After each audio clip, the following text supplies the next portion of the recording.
आज हम ओशो द्वारा की गई विज्ञान भैरव तंत्र की व्याख्या पर बात करेंगे। तो चलिए बिना किसी देरी के इसमें गहराई से गोता लगाते हैं और समझते हैं कि ध्यान और साक्षी चेतना का ये पूरा विज्ञान असल में है क्या। इस पूरी यात्रा की शुरुआत होती है एक बहुत ही प्राचीन और मशहूर संवाद से। माता पार्वती भगवान शिव से कुछ ऐसे मौलिक और गहरे सवाल पूछती हैं जो शायद हर साधक के मन में आते हैं। वो पूछती हैं, ध्यान क्या है, सत्य क्या है, और सबसे बड़ा सवाल, मैं स्वयं को कैसे जानूं। सोचिए कितने गहरे प्रश्न हैं ये। अब दिलचस्प बात यह है कि इन गहरे सवालों के जवाब में शिव कोई लंबा चौड़ा दार्शनिक भाषण नहीं देते। वे कोई कठोर धार्मिक सिद्धांत या मान्यताएं हम पर नहीं थोपते। इसके बजाय वो सीधे तौर पर 115 व्यवहारिक और वैज्ञानिक तकनीकें बताते हैं।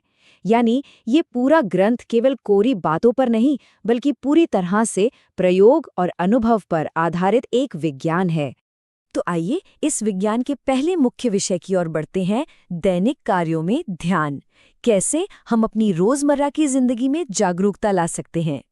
ध्यान की शुरुआत होती है हमारे सबसे करीब मौजूद चीज से, हमारी श्वास।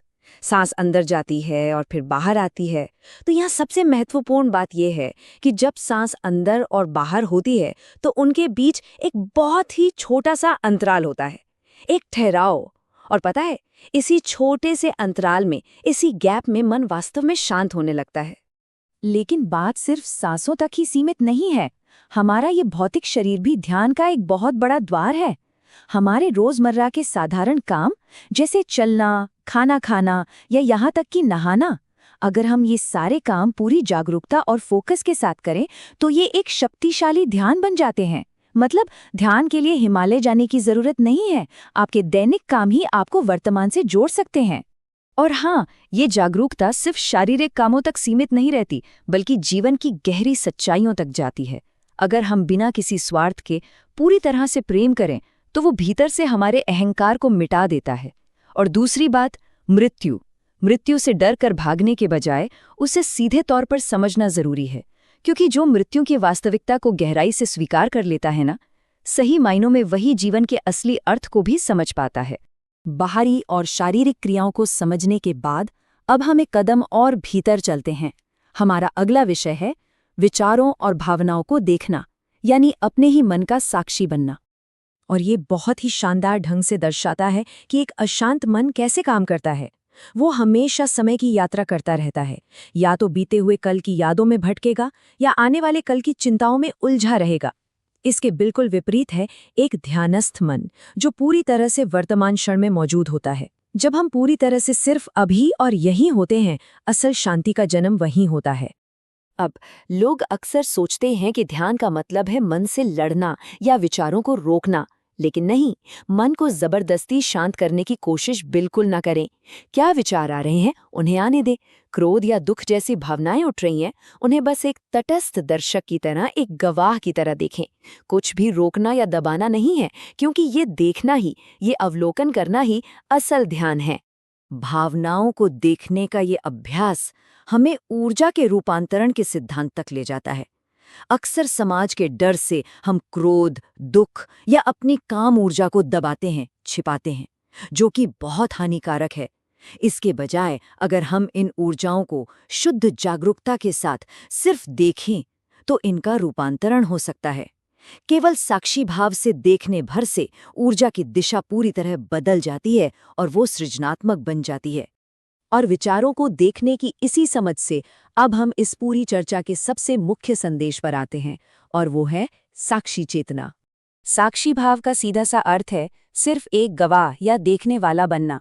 ये वो गहरा एहसास है जहां ये बात बिल्कुल शीशे की तरह साफ हो जाती है कि हम ना तो ये भौतिक शरीर हैं और ना ही ये लगातार भागने वाला मन। मूल रूप से हमारी वास्तविक पहचान सिर्फ और सिर्फ एक दृष्टा की है, जो सब कुछ देख तो रहा है, अनुभव भी कर रहा है, लेकिन किसी भी चीज में उलझा हुआ नहीं है। आइए आगे बढ़ते हैं और देखते हैं कि ये साक्षी भाव भीतर कैसे विकसित होता है। इसके लिए एक स्पष्ट क्रमिक प्रक्रिया है।